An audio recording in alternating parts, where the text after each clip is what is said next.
like Kyle Horne, our next guest this morning. He's a local student.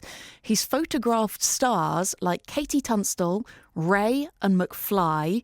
He's now started his own online music magazine to help show off his pictures. He's in his first year at Anglia Ruskin University in Cambridge, as you will figure out as soon as you hear him. He's a long way from home. Hi, Kyle. Hello, how are you? Yeah, very well, thank you. So from beautiful Fife, between Yes. Edinburgh and St Andrews, two of my favourite places in the whole world. And you only took up photography like a few years ago, right? Yeah, so I started it just at school, just when I was studying at school. That was the first time I picked up a camera. So yeah, just like a year and a half ago, I think. That's extraordinary that already your portfolio is crammed full of all of these names. We got Teddy Swims in here at a gig wearing like a big leather jacket with Teddy pictures on them and his baseball cap and his big beard. I mean, this photo of Ray, who is such a superstar at the moment, in a stunning bright red skirt and corset, where you must have been right in the front row to be able to take this gorgeous picture from beneath. Tell me a little bit about that moment. Yeah, that was one of the shows that I actually got a ticket for. I was just front row, had my little camera, and I took photos of her.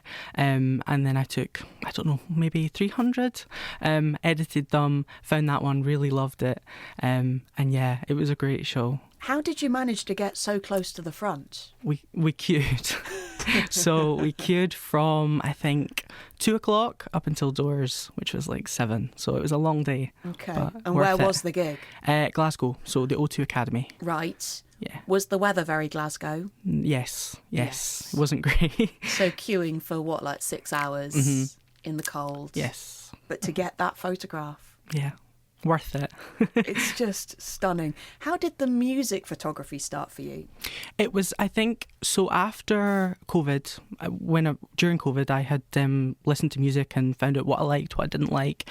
After COVID, all concerts started happening again. I was desperate to go and support the artists that I'd listened to over COVID.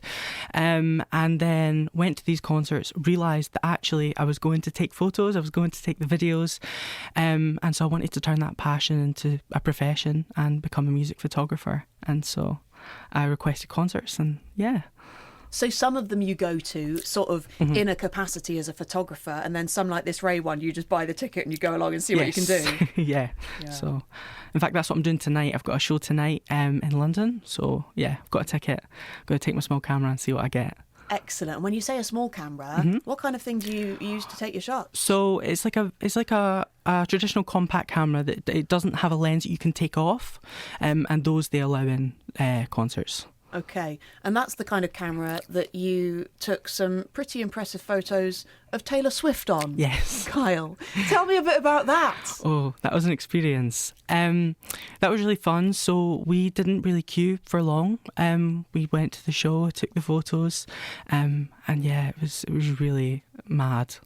Wow. And again, you managed to get pretty close. Was that just luck? Was that just the tickets you had? Luck. I think, well, we had tickets for right standing in the stadium, but there was so much space, so it was just luck that we got quite close. Wow. It's really worth having a look at Kyle's, his new music magazine, which we will talk about in a little sec. You can find that at adrenalinmag.co.uk. But you can also look up Kyle's tour diaries, which is where you put all of your concert pictures. I mean, here's another one of huge Scottish star, Katie Tunstall. Yes. That was really fun. That was at the Barrowlands in Glasgow. Oh, okay.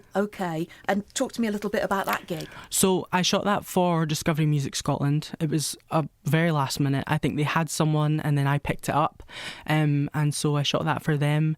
I went, and the Barrowlands is so brilliant that there's so much room in the photo pit. Sometimes there's not. And so I just took those photos, and she was so energetic. It was really fun. Does that actually make it harder to take a good picture of someone? I think that makes it easier, because when you're in a really tight photo pit, you can't really move. Whereas when you've got space, you can move. If they run around the stage, you can follow them. Okay, and the fact that they're moving all the time, that doesn't impact on the shot, or?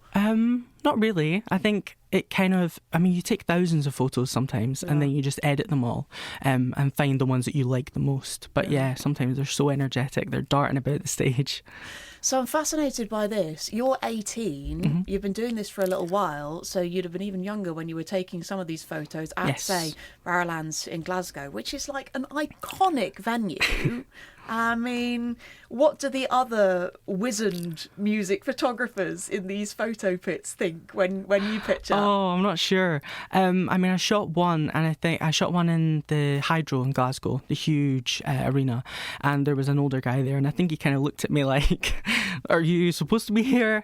I was like, "Yeah," but yeah. So it's just I don't know how I've done it, but I've done it. Yeah, you have done it, and you continue to do it. Like you say, you're going to a gig to take some photographs tonight.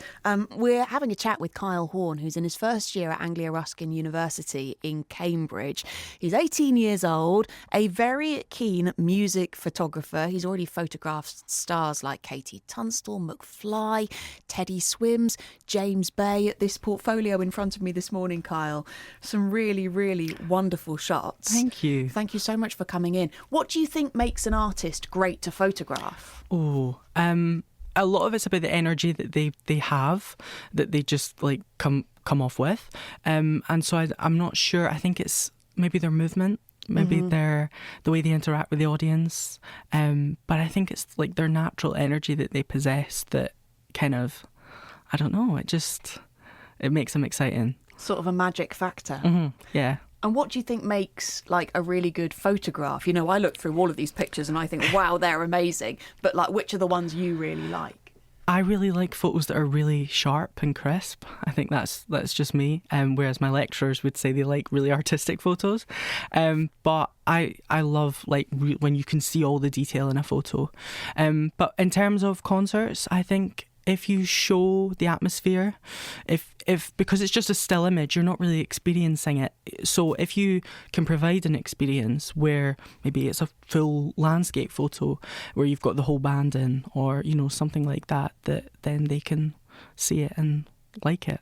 You've touched on something there that, like, some people say don't take pictures at gigs, like just enjoy the experience. It's slightly different if you're there working as a photographer. I think a lot of people would acknowledge that. But what do you make of that whole kind of point? I understand it. I really do, because I feel like that there's sometimes where maybe I could have enjoyed that a bit more if I wasn't focusing on taking photos.